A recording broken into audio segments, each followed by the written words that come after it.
the first case I became involved in was literally a few days after these regulations first came.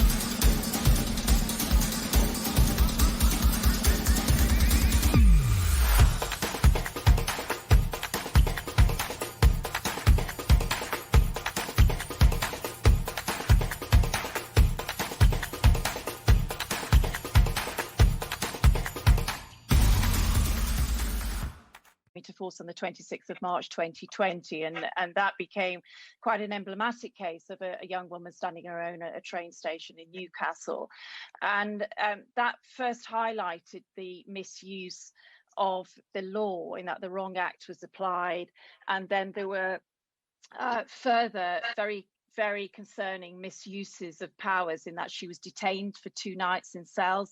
There is no power to detain somebody under the regulations. And then there was an issue, but this went all the way through to a district judge who convicted her.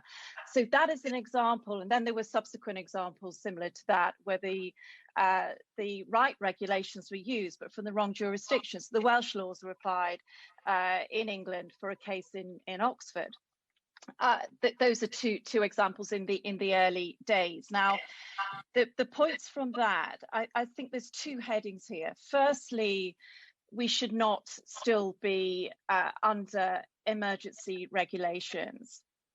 And what these statistics from the Crown Prosecution Service show is that there remains lack of clarity in application of those regulations.